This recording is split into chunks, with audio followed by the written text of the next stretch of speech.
Welcome, everybody, to the Bassfug Podcast. Today, we have a very special guest, Rubber Muffin, a.k.a. Rob. Rob, how you doing? I'm doing great. How you doing, Will? I'm doing good. You know why I was late? I forgot to tell you. Besides this stupid microphone bullshit, I can't find the mic stand for the microphone that I'm using, so I'm holding it in my hand like a talk show host or some shit. Proper. Yeah. Let's get right into it. Let's talk about dawless jamming. You're telling me that your album Itsy Bits, which was on D-Trash, is entirely dawless. I didn't know that.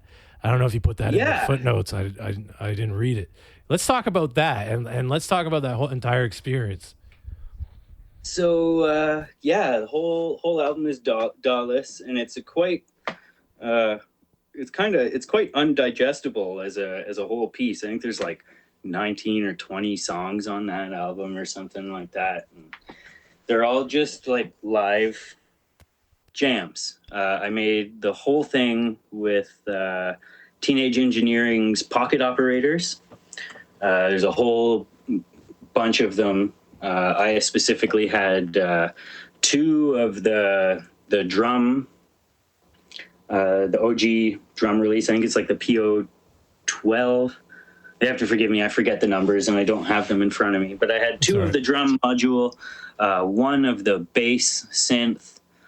I had the Office, which did like a bunch of clicks and beeps. It was attempting to emulate like when people make music with a disk drive.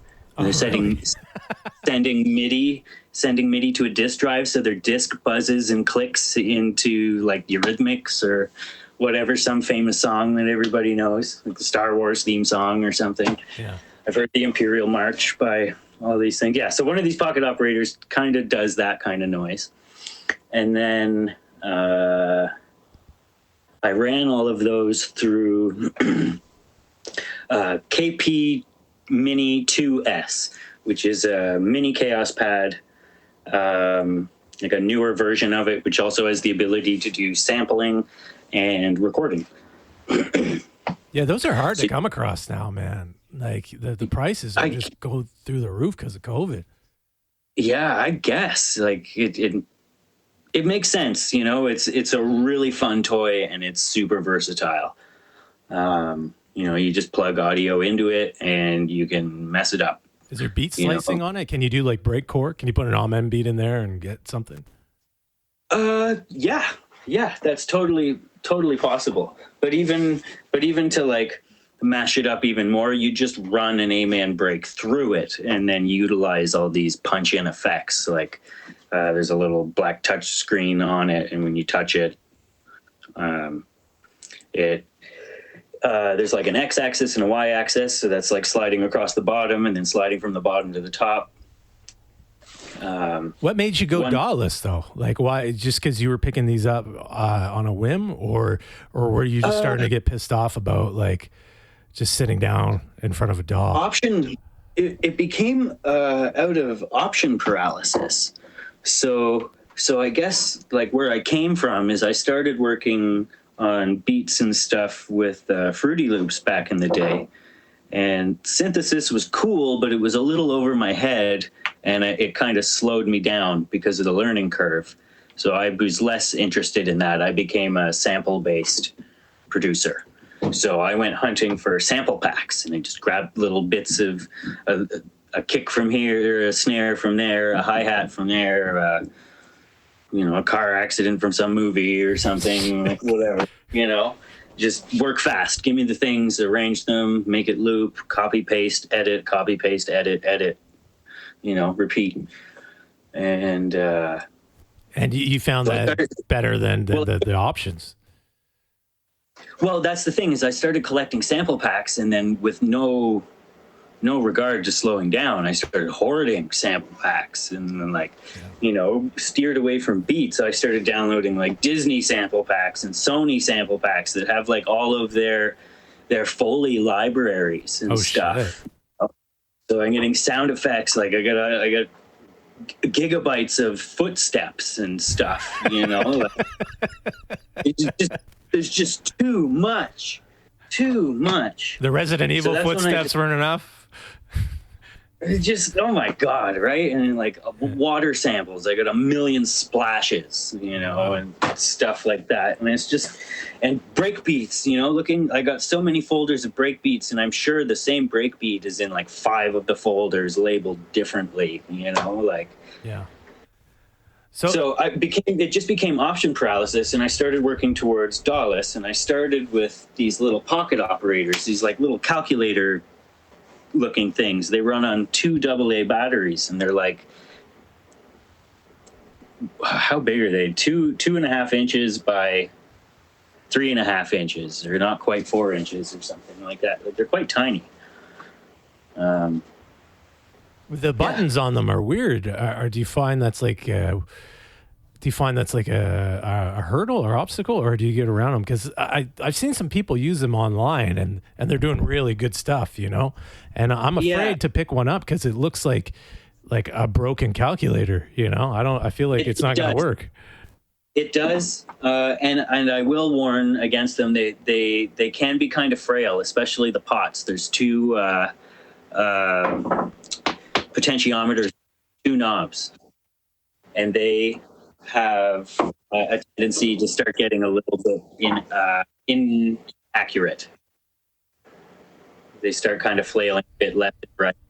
Yeah, that sucks. As you turn the knob, so they get a little bit finicky. Is that something you're going to keep doing, or is that was just sort of a phase? Because I sort of started getting into dawless stuff too, because I was just like, it wasn't a challenge anymore doing it on.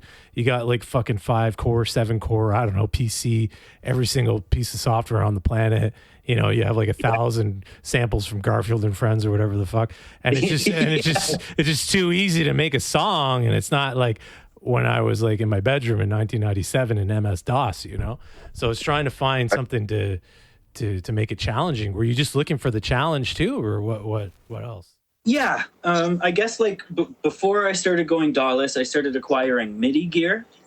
Like I started out with just a mouse, What do you mean, like a MIDI mouse? No. Like I started like just on my computer. I was using a mouse and a computer keyboard. Okay, I got you. To write.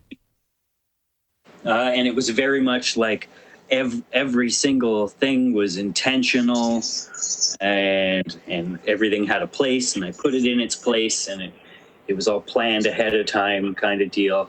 And then once I acquired like my first MIDI keyboard, and I started actually being able to turn knobs and put my fingers on keys that weren't triggering synths, like slicing a drum beat and putting all the individual slices on different keys on a keyboard, and it allowed me to like drum with my fingers, and I noticed a very human element of music come out of that wasn't there previously. Everything was like super locked into a grid, and this allowed for that like human hand sloppiness to be recorded.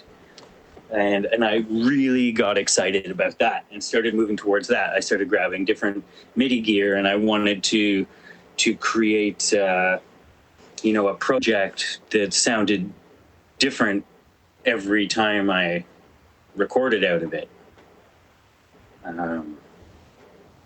So just using my hands more, and that was fun. So I wanted to try to take using my hands without a computer, because it started taking too long to pick what samples I was going to use to put under my fingers when I start pushing buttons or whatever. Yeah.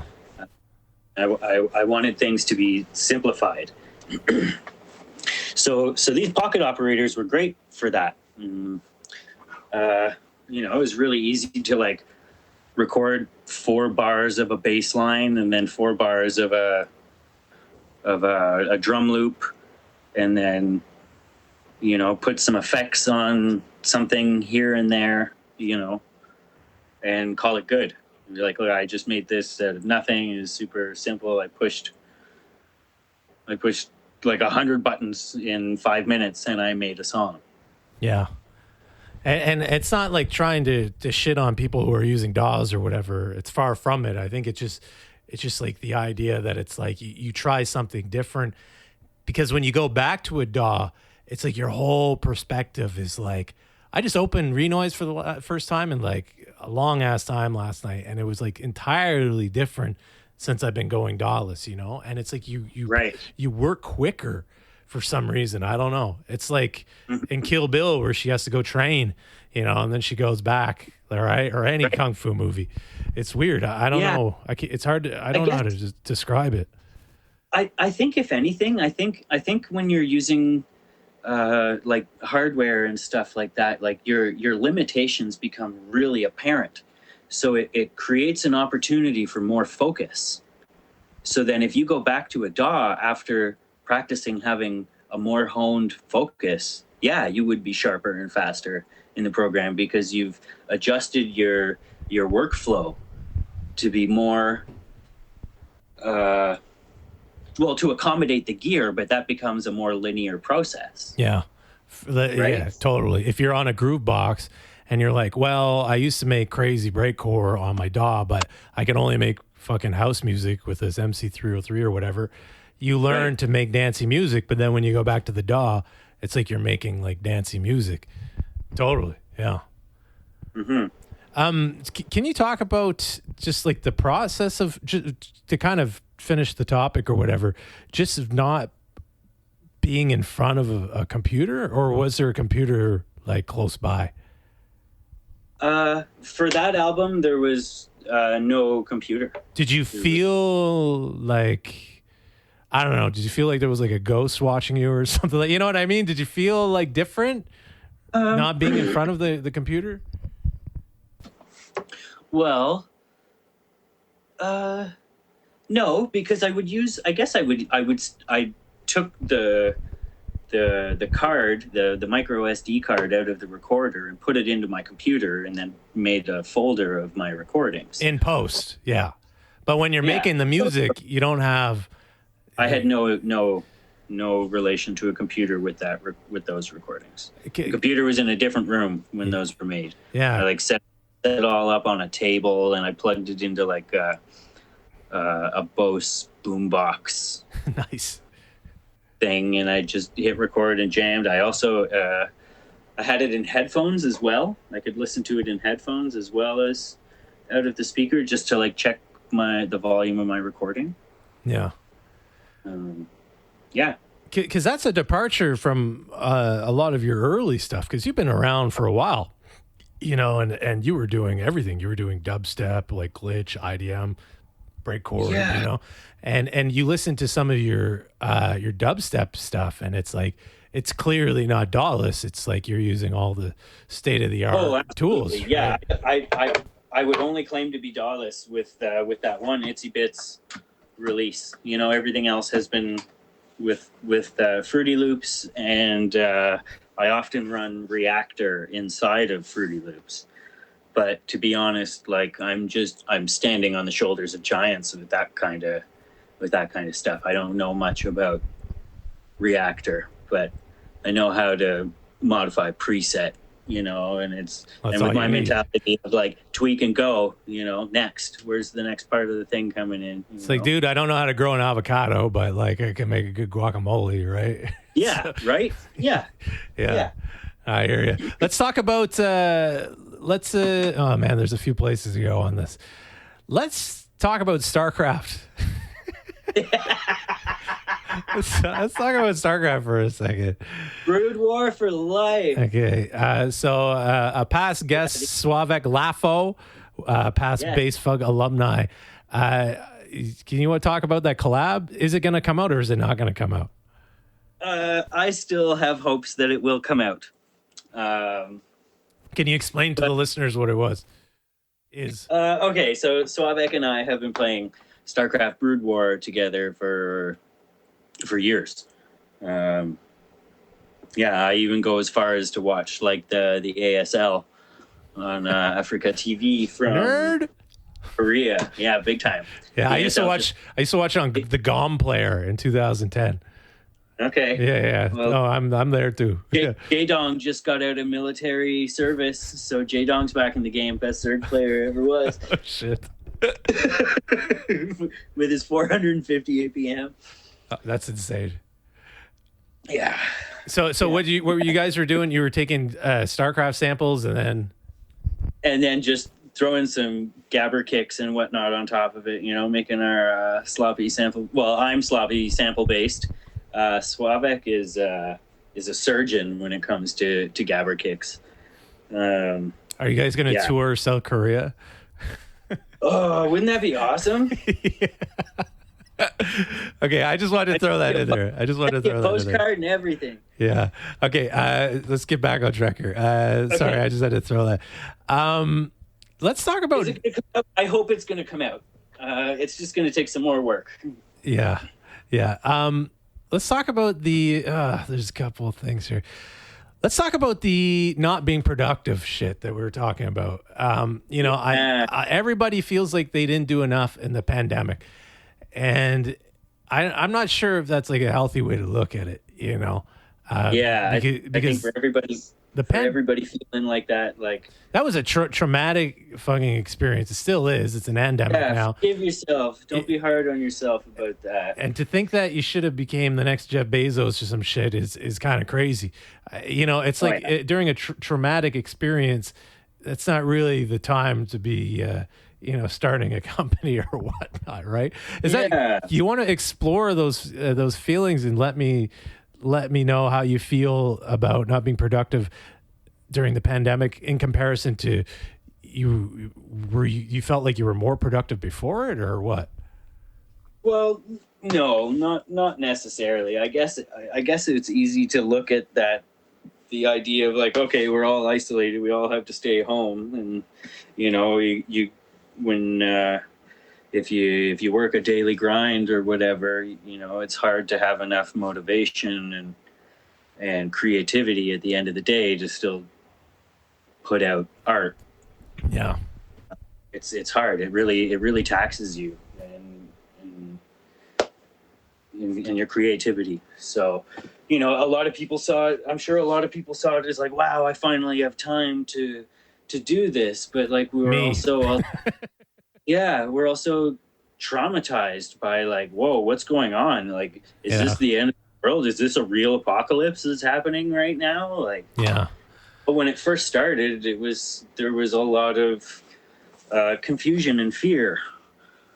So that I think taxed a lot of people. It certainly taxed me. I thought, hey, now I got all the time in the world. All I need to do is whatever I want, and it's not like I was at peace to be able to sit and be creative. Like, sure, I made attempts, but like I had ideas for, conceptual albums or conceptual mixes or whatever that just never happened. I never got around. Maybe that's just me personally, but, do you think that maybe it's part of like, this is something I kind of talked about before on the podcast. Do you think it might have to do with sort of I don't want to sound like a boomer, but like social media being like too literal? Let me explain. Like, before you would be angry about something and you'd write a song, or if you felt a certain way, you'd write a song. But now I feel like people, they have other outlets for expression. And I see a lot of people that used to make music don't make music anymore, Mm-hmm. And I'm wondering if maybe just sort of the whole digital culture kind of has been stealing that essence from us. Can you relate to that, or you know what I mean? I can. Like the world's never been more pissed off. Like the world is angry as shit right now. But it's like where are the albums? Where are the Public Enemy albums? Where are the Atari Teenage Riot 60-minute Wipeout? You know what I mean? The classic albums, classic anti-authority albums. I don't see them right now. Yeah. And I guess I'm also not looking as much as I used to either. Like, I guess you don't need to look as far to find other people to relate to or to find other ideas to relate in anger about, or find somebody to vent in the same issue or whatever. Like, it's in your pocket, man. Yeah. Before, if you wanted to find, well, look at our genres, we're playing shows together because it was like, oh yeah, this guy, like he makes crazy music too. And then like, everybody sort of comes together and then we play these shows and it's like a subculture, like a tribe. Yeah. But now it's a fucking Facebook group, like it's like a Doom memes, StarCraft memes. And then you just found your group, right? You know what I mean? Yeah, exactly. Yeah. But yeah, like I've definitely struggled with the idea of like hanging it up for sure. Like there's been a handful of times over the past since 2011, like 10 years. Over the past 10 years, I've been like, oh, I'm gonna stop being Rubber Muffin and be someone else, or I'm gonna just stop. I start looking at the amount of money that I've spent on gear. Yeah. Looking at how much money I've made playing shows, and it's like usually my travel expenses $20 and a few beers. Yeah. But that doesn't take away from the fact that I still love doing it. But there comes moments of realization where I'm like, hey, I've spent thousands of dollars and I've gotten paid like a couple hundred. Yeah. In the entirety of my career, like. Yeah. And also just, I don't know about you, but it's like, does anybody even really get it? Are they listening for the wrong reasons? Are they even listening? Are they pretending to listen? Well, that's where my peers come in, like the familiars in the scene, like I've been booked by the same handful of people repeatedly, or there's like a handful of people that have booked me numerous times. And that's the thing, is that they always come calling, even if I've done nothing, even if I haven't done any self-promotion. I haven't even really updated my websites and stuff. Like, I'm really sorry to say this, my SoundCloud website's the link to my SoundCloud is going to go up, and it doesn't even have Itsy Bits up on there. Like, yeah, I'm just out of the loop with self-promotion. I have a hard time tooting my own horn, especially like I'm a bit of a ghost when it comes to social media, a bit of a lurker. And yeah. Have you ever heard of the website Linktree? No. Oh man, this might be your solution. Linktree, it takes like 4 seconds to set up, and it's just like a page with all your links, and it does all the formatting for you. You don't even have to design a fucking thing. It's cool. Yeah, a lot of like it's quite popular. And it takes like 4. I'll send you the link. Cool. Yeah, it takes like 5 seconds to set up, and then it's just like it's all over. You don't have to do anything else.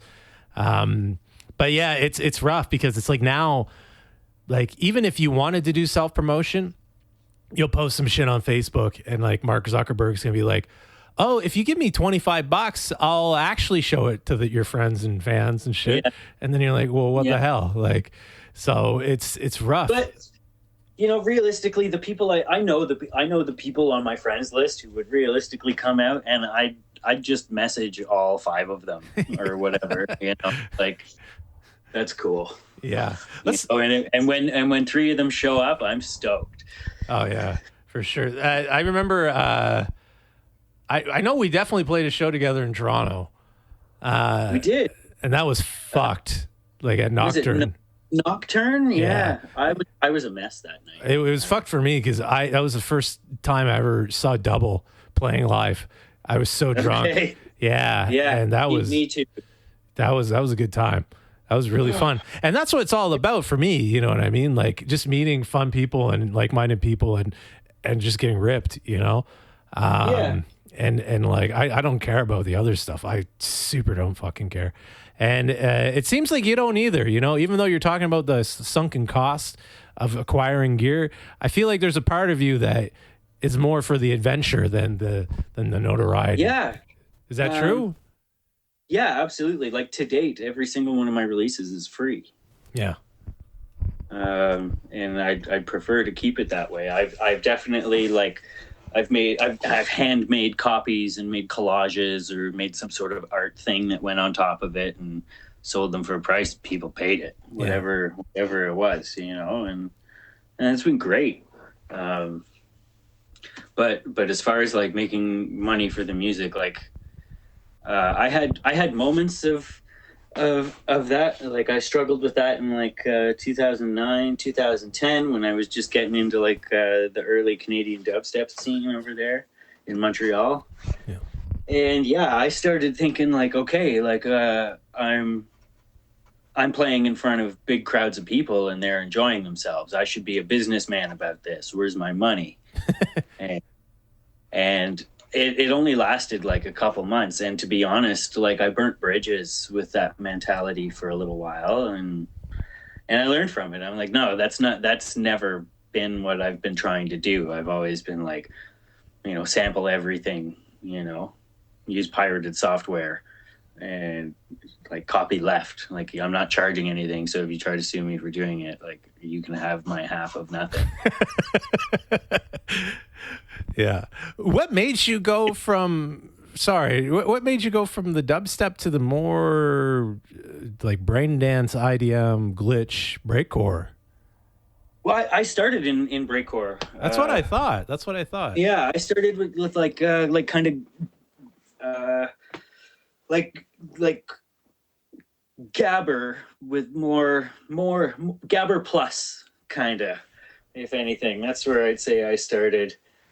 And then and also simultaneously being super interested in Raga Jungle. Yeah. If you remember a moment when like Raga Core was a thing, like I was all like, yeah, Raga Core, more of that. Yeah. So came from that, and then I guess it would have been like my influences when I was young, or like my peers rather, is like when I first started using Fruity Loops around Fruity Loops 2 or 3. I think it was Fruity Loops 3 maybe. And then by the time Fruity Loops 5 came around, I was living in Ottawa, and I had a friend who lived in our basement who was an EBM producer. Oh, like industrial. Yeah.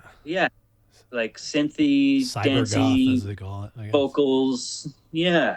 So he was in a project called Foil Conduit back in the day. And they did everything in Fruity Loops, and they had it since day one. Like they bought Fruity Loops right off the beginning. They have the lifetime upgrades for the because they got the OG version or whatever. That's a good deal. Yeah. That's a fucking good deal. So I had this guy who had been using this program every day for like years and years ahead of me, and I was able to ask him questions and be like, how do I do this, or how could I do that? Or he'd come up and just be like, hey, did you know that you could do this? And I'd be like, whoa, that's really cool. And then when I'd go to show him what I did with that information, he's like, I would have never thought to do it that way. Like, I can't believe you do these things with this information. And I end up like showing him stuff. Yeah. So it was really neat to have that guy to bounce ideas off of, and it just forced me to, I guess that's where like the brain dance or the IDM-y kind of stuff comes into play. Like it's pre-YouTube. You had this guy, he was your YouTube. Yeah. I was really lucky to have like a sensei, so to speak. Let's talk about your early like what's your first music memory? Not to get all Oprah, even though I told you I was going to ask this, but yeah. So it's kind of interesting because it's also my first memory is the as far back as I can remember. It's me listening to a song, and I'm recognizing that I know the song. So my earliest memory is me remembering a song. Like I'd been listening to it since I was a baby, and around the time when I'm like, oh, I've heard this before. What song? It's my mom had it on an old 45. It's called Nut Rocker by B Bumble and the Stingers. Oh, wow. And it's like an old rock jazz take on the Nutcracker. Nut Rocker. It's called Nutrocker by B Bumble and the Stingers, and it's got like a guitar, a piano. I'm trying to think.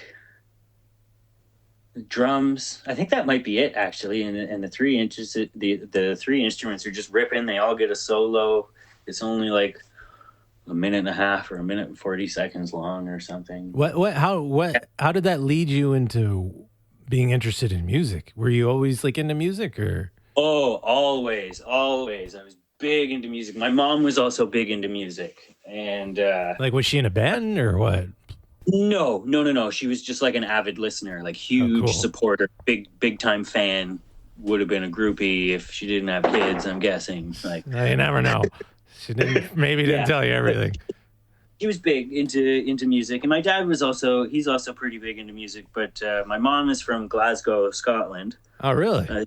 Born and raised in Glasgow. Yeah, so I got raised listening to a lot of like bagpipes. UK.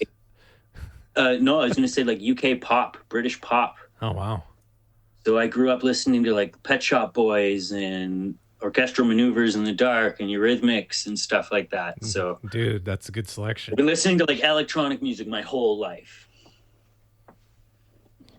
But what made you want to start? Like, how did that transition? So you had a good influence for music. Your mom had good taste. You're listening to stuff. What's happening in junior high and high school? I picked up a bass guitar and I was kind of interested in that for a good while. I was really big into like System of a Down and Slipknot, but also like really big into Prozac at the same time. Oh shit! And then someone showed me Gabber. It was by Rob G from New York. Yeah. And because my last name's Gogolin, and a lot of people just don't bother trying to say it, I got Rob G a lot in school. Yeah. And some guy's like, "Oh, your name's Rob G?" Like, Gabber. I'm like, what are you talking about? And he's like, yeah, check it out. And he had it on a Sony Shockwave Discman or whatever. Yeah. Passed over his headphones, and I heard a distorted bass drum ripping for the first time, and I was like, whoa, like, this is friggin' cool. I'm super into this. And that was when I'm like, I want to be a guy who chooses when those bass drums roll. Yeah. I want to move the bass drums. I want to be a gabber kick mover, arranger. And it took years, but I was like, I had a sparkle in my eye about it for a long time. And then the first time I saw Fruity Loops, I was like, here's my chance. I get to do this. I can do this. Because you're for the people at home. I guess I forgot to ask you where you're from. I usually do that, but you're from Canada, obviously. Yes. So around this time, if you're listening to Prozac, like the people don't realize that electronic music in Canada and in the United States was like it was like really frowned upon almost. Like people didn't really listen to it. You had the Chemical Brothers there for half a month, but then for the most part, it was all under the umbrella term like techno with a frown on their face. Yeah. Or electronica. And like all it was Prozac, Aqua, Eiffel 65, and this kind of like Europop kind of stuff. So for you to find like people that were like ravers, because that's probably what it was, to give you that Rob G CD or whatever, that's like you luck out, because that just changes everything. Because if you don't, if you didn't get, that's like Neo giving you the red pill in the Matrix or whatever. Because no, seriously, because otherwise, if you're just going off of what was on Much Music, you were not going to listen to any electronic music that was until Skrillex came out. You know what I mean? No, and I that was 1998. Sounds about right. 99. Probably 1999. Yeah. 1999, I was shown Gabber. And then shortly after... It completely changes your life. Like, if that wouldn't have happened, you would have been something else. Exactly. Yeah. But I didn't. I found that little hole in the wall and peeked through, and I decided to Kool-Aid man that shit. So when you got a bass, you're listening to Rob G. When do you make, around 2009? You're saying, so it takes you about 10 years to want to make this type of music. Did you have failed attempts or what? Yeah, I guess I would. My first time messing around with, I would have been messing around with Fruity Loops. Like, I didn't get it on my own until maybe 2003. And I had messed around with it at like friends' places and stuff like that. Yeah. I'm trying to think. I was in a Christian rock band in high school for a minute there. Nice. And we played like all the churches and a bunch of the schools in the area for like just under a year. Jeremiah was a bullfrog. Joy of the world. Yeah. So I did that, and that was kind of fun. It was neat practicing with a band. And it's like, without question, Christians are absolutely musically gifted. I've never met a Christian musician that wasn't ripping on whatever they played.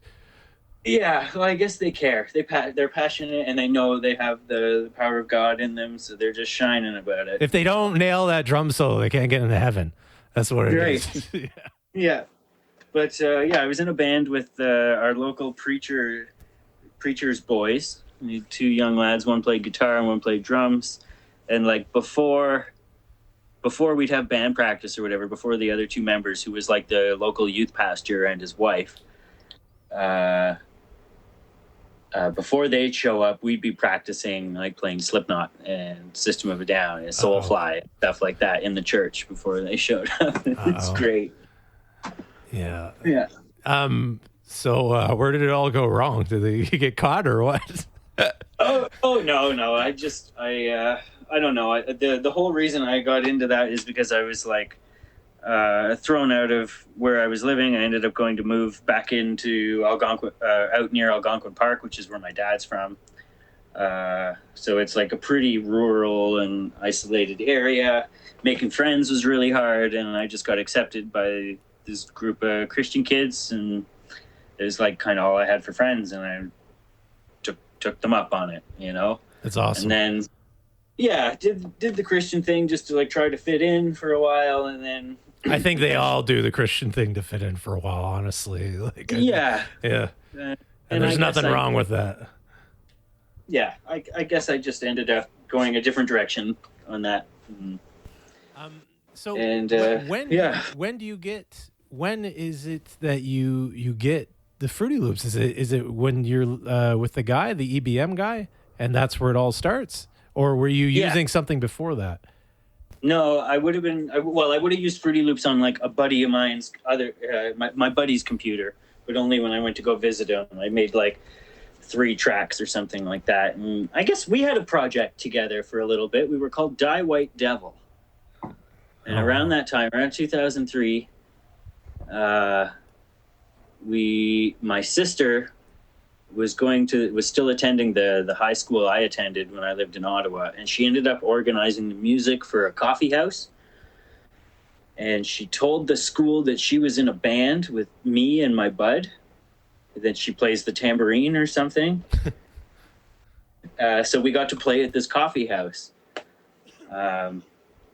So that would have been kind of an industrial style track where I was doing like industrial drums and some really basic grungy synth work, and my buddy had a bunch of effects on his voice, and he was yelling about saving the children or whatever, you know. Nice. So you have music influence from your family growing up. You start going in bands, and then now you get Fruity Loops, and you're starting to do your thing. Yeah. When did you? I hate asking this question because this question is like the most generic ass question you could ask a guy that makes music, and I try not to do it. Yeah. Where did you get the name Rubber Muffin? Where the fuck does that come from? What is that? Okay, so it's a silly take on the term ragamuffin. Okay. You know, like dirty kid or whatever. Okay, I didn't know that. I'm not familiar with the term. Yeah, like a little tattered, you know, tattered. Rubber Muffin. You've been playing out and playing in the dust. Okay. But I had this buddy, my buddy Mike. My name's Robert, and he called me Rubber for about 6 months without me noticing that that's what he was doing. I thought he was saying Robert with a funny accent.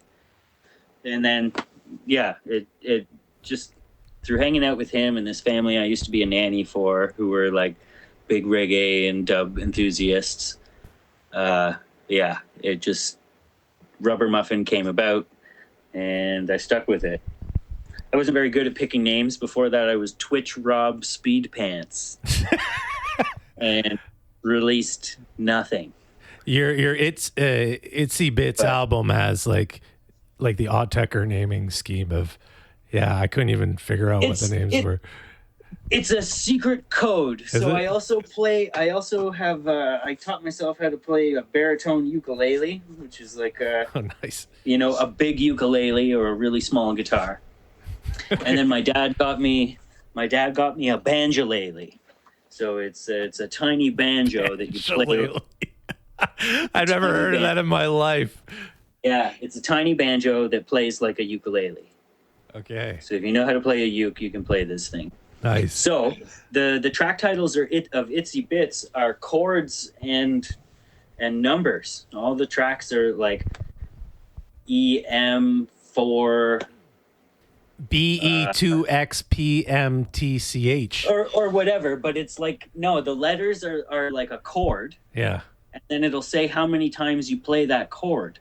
So the whole idea is that it's like if when playing those songs, if I look at the name of the song, I'll know how to play it on my banjo. I can play along with it. Okay. So, but that album has no banjo on it, does it?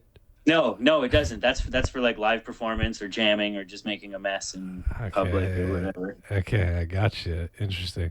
Oh man, are you still good for a few more questions, or are you running out of time here? Yeah, absolutely. Okay, good, because I got a bunch more questions I want to ask you.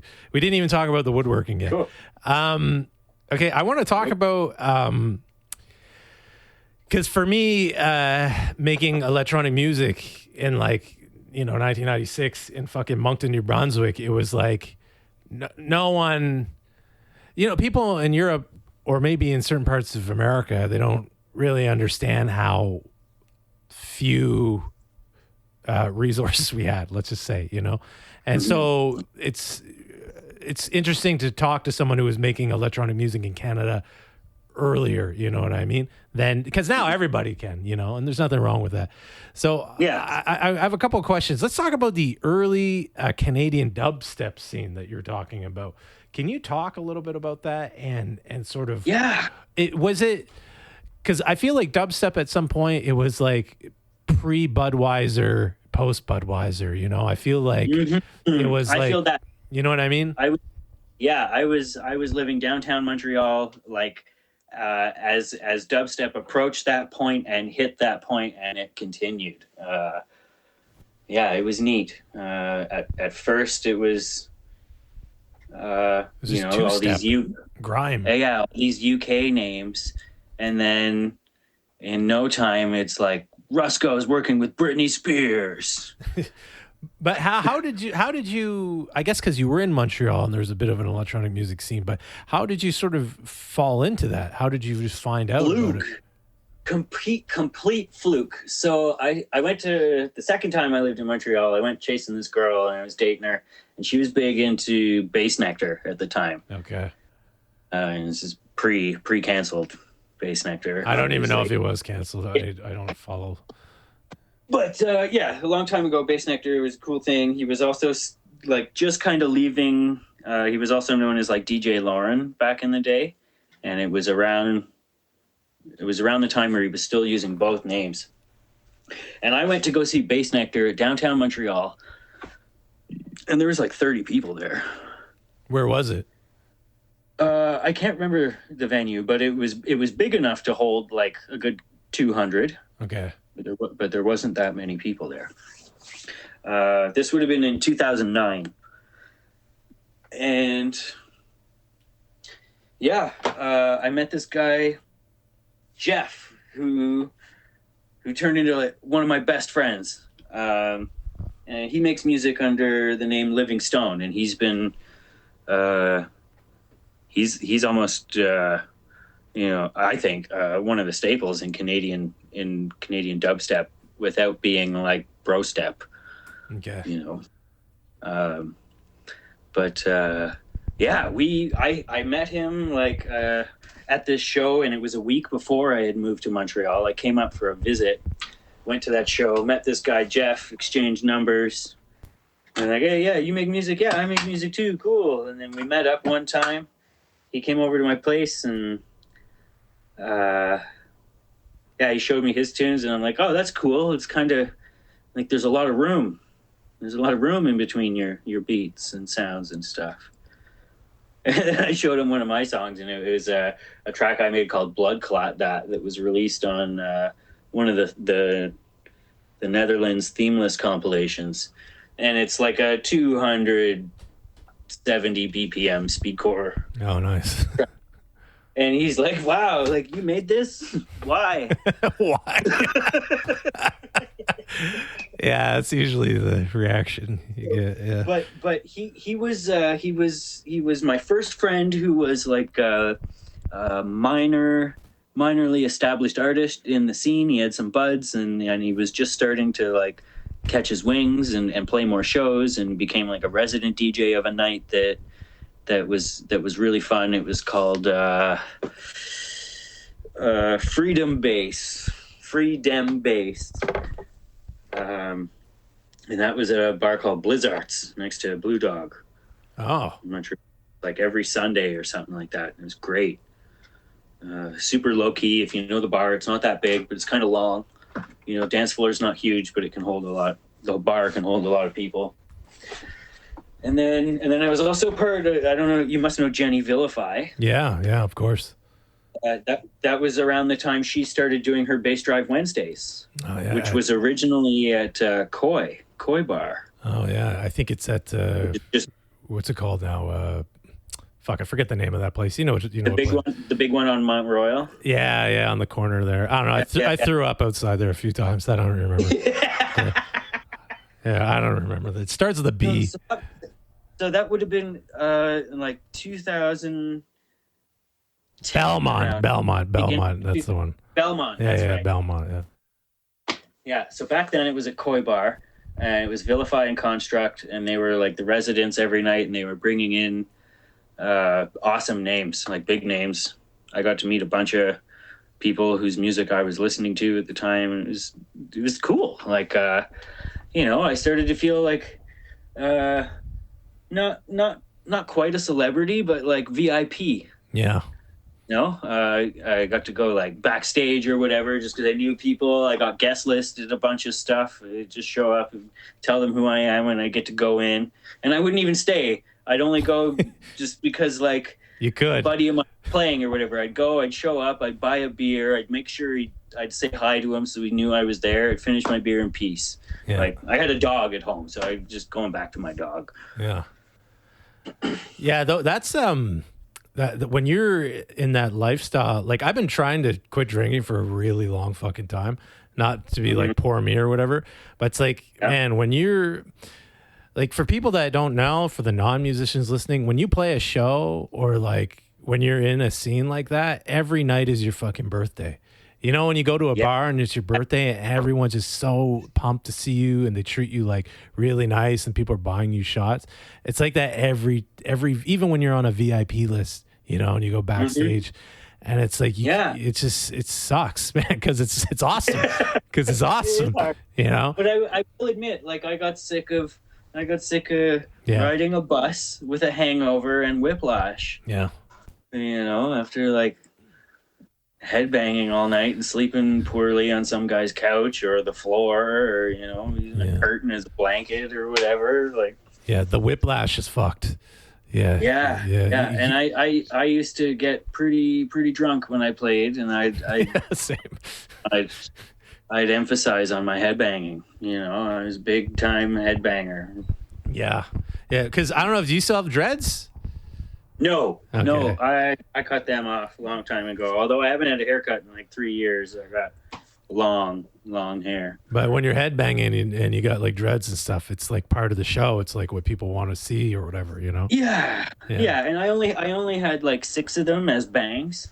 Yeah. It was like kind of like a dreaded misfit kind of look. Yeah. Let's talk about live shows, man. Let's switch gears to the live shows and the pandemic shit. Mm-hmm. You know, like pre-pandemic, were you playing shows or were you kind of in a funk or whatever? In and out. I still played the odd show. Maybe like 1 or 2 a year kind of thing. Yeah. And then not long before that, I'm trying to think what year it was. I think it was like 2016. 3 of us went on tour. Oh yeah, you did the documentary. Yeah. Let's talk about that. Yeah. So, my good buddy Sean and my good buddy Adam. Sean goes by Nwatlem, which is meltdown spelled backwards. He's a Jawa or video music artist. He'll like take some video slices and edit them into music, like the same way you would for audio, except the visual aspect of the sample is there. So, like, for example, you take like a car explosion and you use it as a kick drum, and you take somebody getting punched in the face and you use that as a snare, and you edit them into beats, and you get to see the explosion and the repeated guy getting punched in the face or whatever. But how did they do that? Resolume, is that the program or whatever? I'm pretty sure he uses Sony Vegas. Oh, okay. But it's just like relentless video editing, you know? Yeah.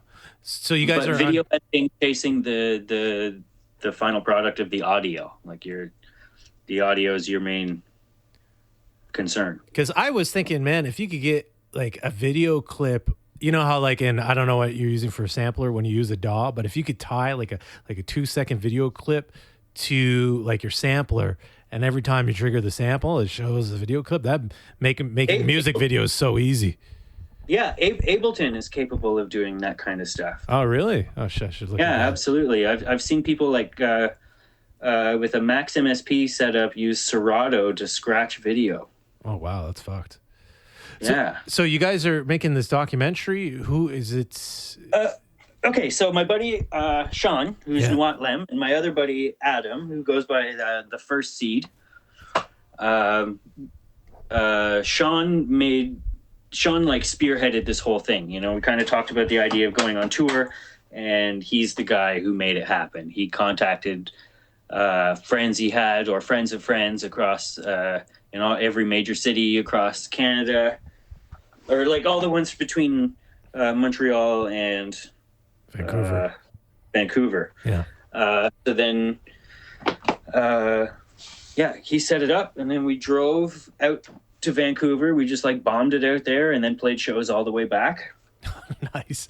What was the process of like? You got a van? Did you rent a van, or it was like your car? Okay, so it was on me to have the vehicle. I had one lined up. Okay. I was getting ready to have a van, and our tour was going to be called the Minivan Megacore Tour. Okay. But my van fell through. It ended up needing more work than anticipated, and it just wasn't possible. Okay. But then by a fluke, Sean was able to rent a vehicle with a bunch of air miles his dad gave him. Oh, weird. So we were able to do that, and we rented like a Volkswagen Jetta. I didn't know you could rent a car with air miles. Yeah, I got to get one of those fucking cars because they ask you all the time, and I'm like, yeah. So we rented a Volkswagen Jetta, and we got there, and it wasn't there. So they gave us 2017 fluorescent yellow Dodge Charger. Okay.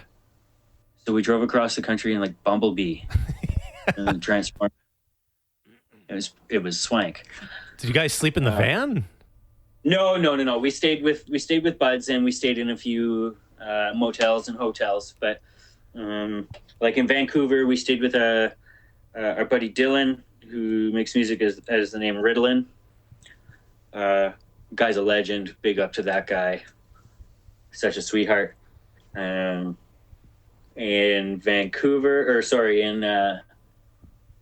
Calgary, we stayed with I can't believe him. Graham. We stayed with Graham, Mind Control Ultra.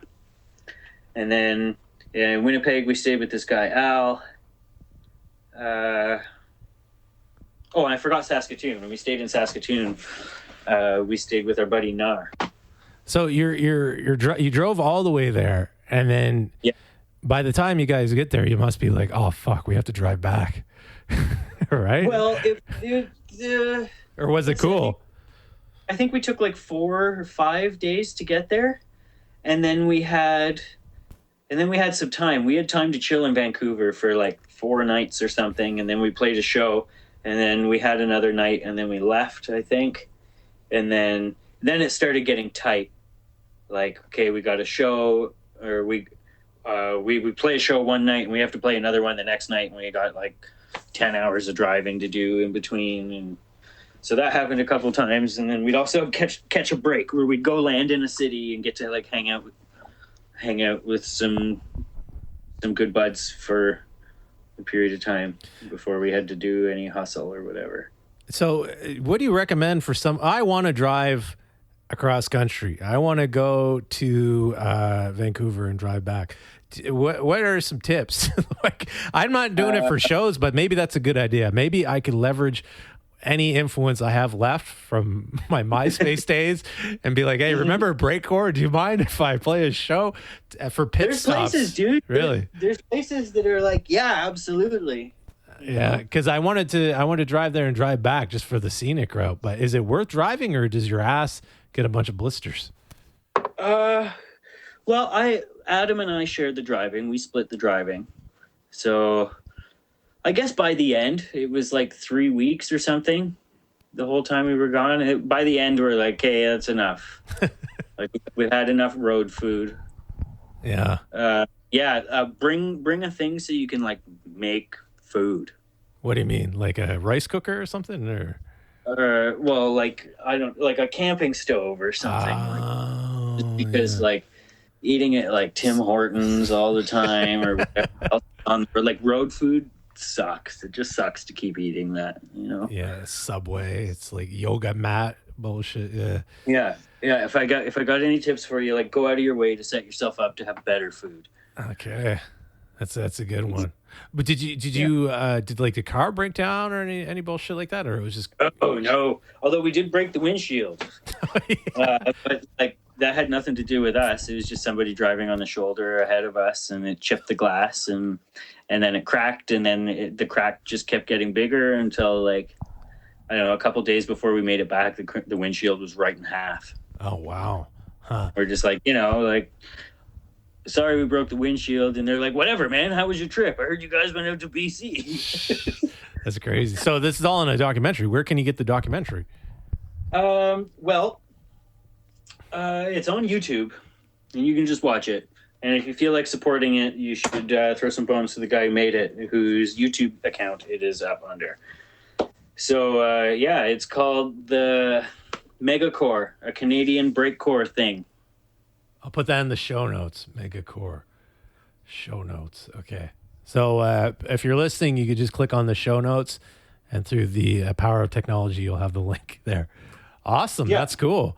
What were documentary consists of a bunch of like footage of some shows and some talking to some of the artists across the town, along with like some fancy, nice shots of driving across country. Oh man, I'm gonna watch this. If not tonight, tomorrow night. Okay, Rob, I got a couple more questions. Is that good? Yeah, man. Okay. Let's talk about wood carving. Mm-hmm. Real quick. So the music stuff, you're in a bit of a lull right now, which is fine. Yeah. I just, for the record, I want to tell you, I've interviewed people while they were in a lull, and then boom, like 2 months later, they're at their peak, producing and stuff again. Yeah. Let's talk about the wood carving. Yeah. I want to make a bowl. I was watching some TV the other day and some movies, and people are just carving their own spoons and carrying them around with them. And I'm like, that is really fucking badass. I want my own spoon and my own bowl. How do I do that? Do I just go out in the woods and cut down a tree, or what? Well, the kind of wood you're going to use is important. I imagine if you're just learning, you'd want to use like a softwood instead of a hardwood. Just to like get to know the tool. I don't know How would you even savvy. know? I'm not savvy at all. Are you getting it from a tree, or are you going to like Home Hardware or something? I got it just from like tree, just like grabbing a tree or a chunk of a tree, or like, I used to live out in the bush, and we'd burn wood for our heat in the winter time. So I just get to pick and choose whatever I want. How do you know if something's softwood or something's hardwood?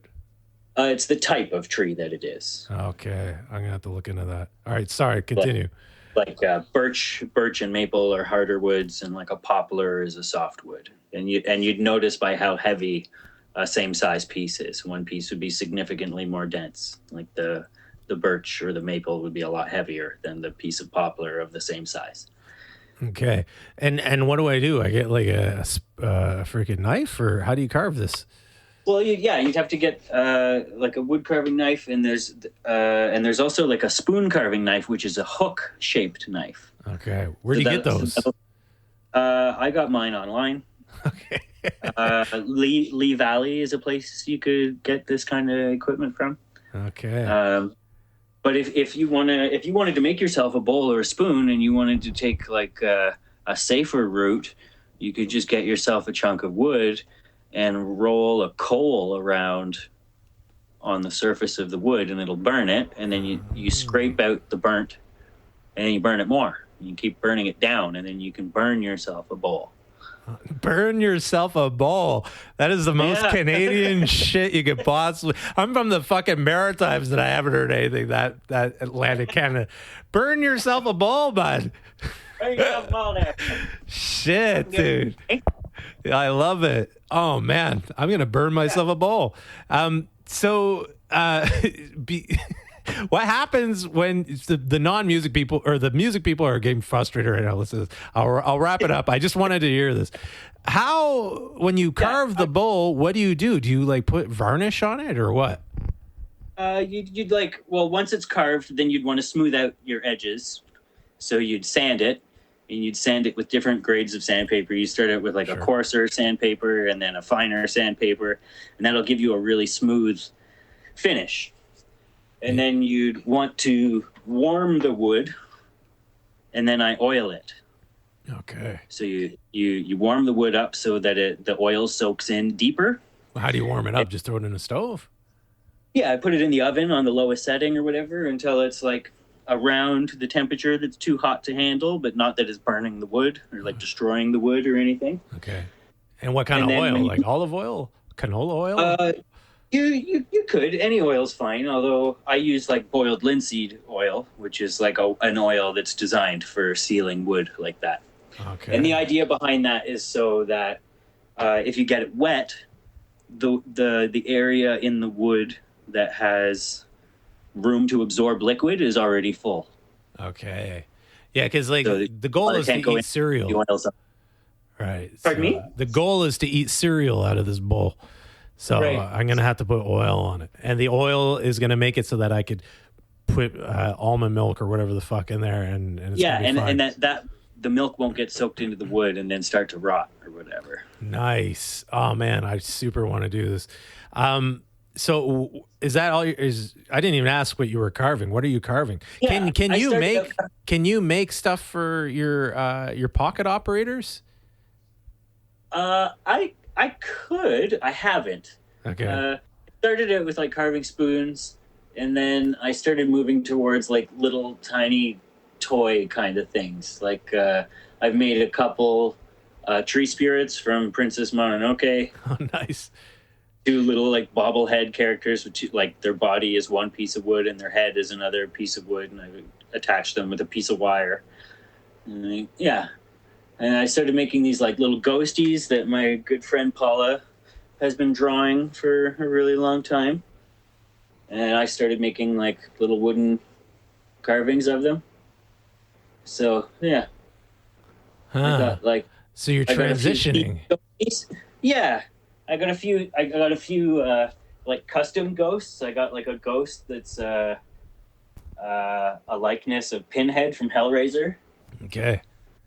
So he's got a bunch of like nails in his face, and they're all like little tiny pieces of wire that I held with tweezers and hammered with a tiny hammer. Huh. And I got a leather face, and he's holding a wooden chainsaw I made that has chainsaw teeth on it. And there's Is this something that you're finding that it's like it's sort of new and you're more excited to work on that? I'm I'm a bit of a jack of all trades, and I need to keep myself busy because I get bored fast. Yeah. So it's always good to have a couple hobbies going at the same time. So you can pick whichever one I feel like doing more. And Yeah. the more hobbies I have, the better. And yeah, I just try to keep myself busy like that. So when I start feeling stale with music or whatever, then I got something else to go be creative about. Yeah, my friend Benoit, I'm gonna have him on the show. He has a Twitch channel where he makes stuff, and he was doing chiptune, but then he went really hard into like the maker space, And I was talking to him about it. It sounds similar, It sounds similar, and I'm craving to make a bowl, and I'm worried that I'm gonna get rid of my keyboards and start making spoons now. Is there any, just to end with the wood carving stuff, because I don't want to piss people off. Is there any skill that you're learning from this that you could transpose onto music making?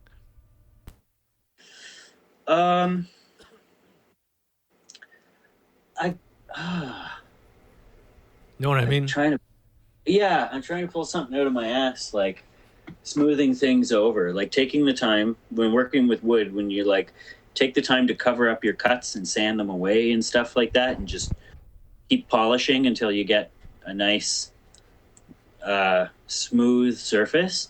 I guess I can kind of relate to that in a sense when it comes to working with music. Is like, somebody once told me, a song isn't done once you can't add to it anymore.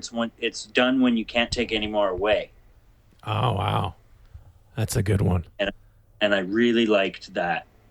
To remember to give points of interest their own room to breathe and be noticed, Damn.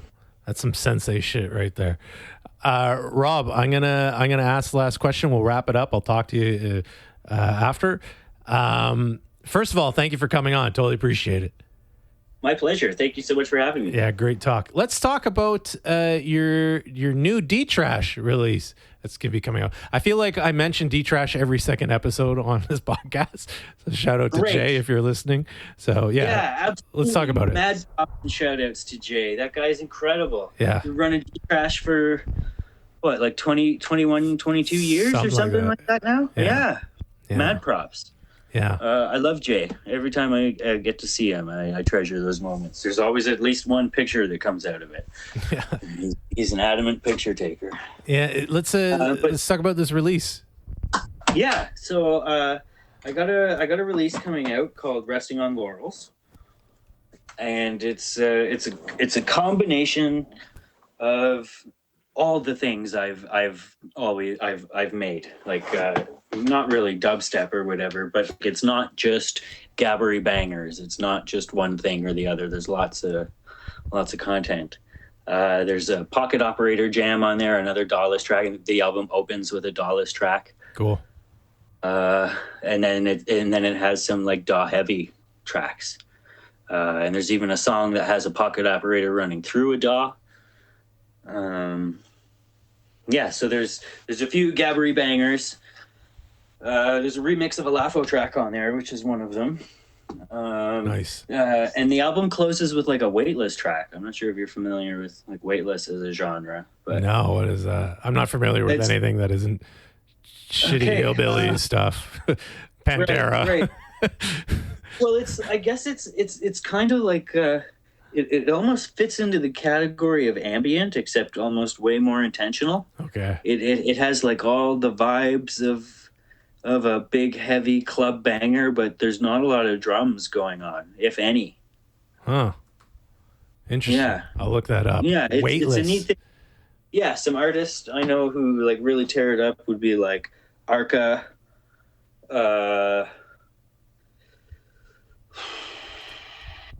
We'll figure it out. Don't worry about it. We'll figure it out. One of Tricks Point Never has had some moments like that too. Yeah. When's it coming out on D-Trash? It should be out before the new year. I'm hoping to have it out like Christmas-ish. I'm getting a beep. 1 second. I got to turn this freaking thing off. Whatever. It's fine. Okay. Christmas-ish. Hoping to have it out for Christmas-ish. Somewhere around there. Nice. Cool. Well, a new Merry Christmas from D-Trash. A free album. Help yourself. Excellent. I'm super honored and privileged to have Jubal Brown working on my album artwork for this release. Sick. Yeah. I got to get in on yours and Lafo's Star Trek or StarCraft album. I told him when I interviewed him, I would submit one song. Do it. Good. Do it. Okay, cool. Thanks everybody for listening. Where can we check you out? If what's your preferred website to spam? I guess you can hit up my SoundCloud, Rubber Muffin on SoundCloud. You'd have to forgive me, I'm not the best. D-Trash via Bandcamp has the majority of my releases, all for like free or donation, whatever you want, you know. Check out my music if you want or not. It's all good. I'm going to keep doing it anyway. Awesome. Okay, we'll put those links in. Bye, everybody. Thanks for listening. Thank you very much. This program was brought to you by the superwill64.com Entertainment Network. For more great shows, podcasts, and music, please visit superwill64.com.